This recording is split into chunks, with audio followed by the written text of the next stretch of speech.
Okay, hi. Can you hear me? Okay. Clearly, this is my first time. I didn't wear pants, so I have to hold the thing, and there's no clips. I didn't know. And Doug is my father-in-law. Joya is my father-in-law. So following him really sucks. But I wanted to come. Yeah. I wanted to come because I haven't seen one of these. I haven't seen him do one of these. And then I heard this story is about road trips. And I have one of my favorite stories is about a backpacking trip I took when I was 23, about 10 years ago, in India. So my story takes place in India.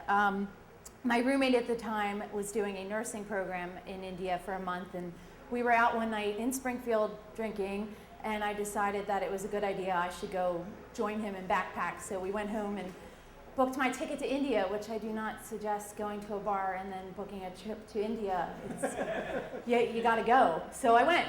So skip ahead, we're about 8 days into the trip, and we are backpacking. We're just finishing our Tiger Trail in South India, which was amazing. So I'm literally covered in dirt. We also went in May, which is considered off-season of tourism in India. I didn't know there was such a thing, and it was really hot. So we're in southern India. We're getting ready to go up to Agra, where the Taj Mahal is, and we're like, we're going out with a bang. We're going to see the Taj Mahal. We're going to, we hopped on a bus. So we're in the town. I think it was down in Kerala. I can't remember the town names, but we hop on a bus and we're on our way to Agra, where the Taj Mahal is. So we're about, it was a couple hours into the trip, and we're sitting in this crammed bus. We have our backpacks. We're literally head to toe in mud, just totally fitting in, riding on this bus to India, which also doesn't have windows. They have like really faded screens on the buses, so you can't really sleep. You're holding people's babies.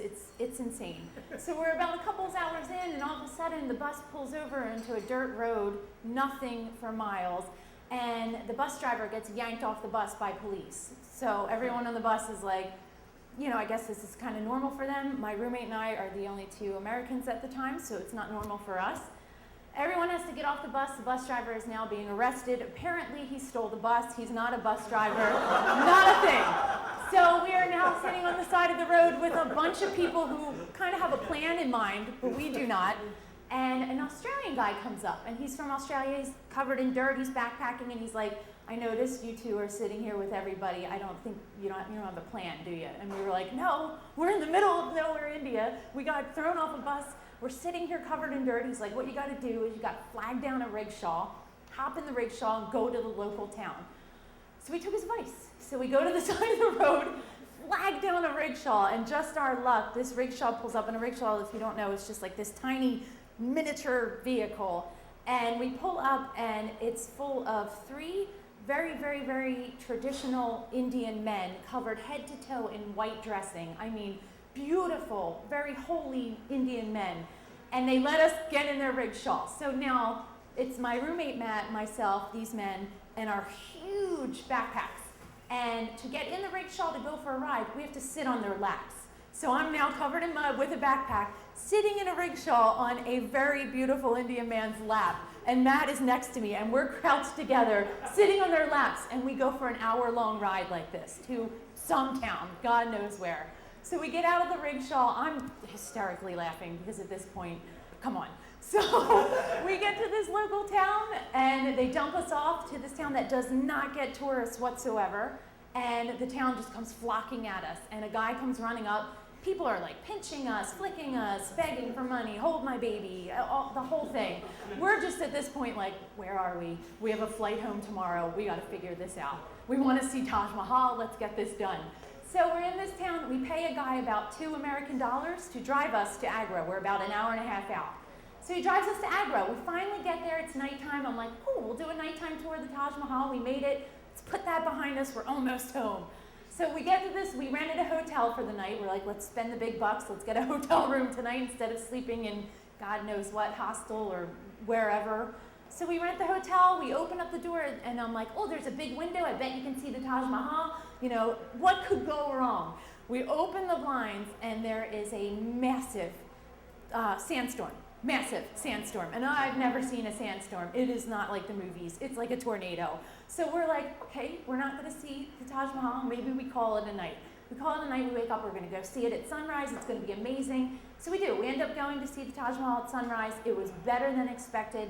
I mean, just touching the Taj Mahal, it's like a dream come true.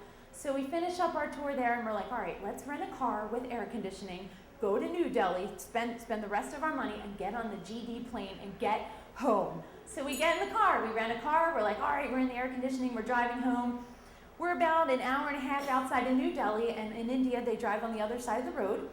A motorbike comes up behind us and decides he's going to go around our car. However, went in the wrong side of the road. This part's kind of a bummer, but he gets hit with oncoming traffic about 15 feet ahead of us. And all I remember is a loud boom and a bright flash and waking up going, what just happened? So that guy got nailed by a truck. He's okay, kind of. And the truck bounced off and hit our car that we rented. So I remember looking down, my arm's all bleeding, and I think to myself, oh dear God, like, is Matt okay? And I look over at Matt, and he's just like, holy shit. So we are now stuck outside of this car. We can't get in the car. We're friggin' bleeding. There's an accident. There's people coming out of the trees. Like, it was wild.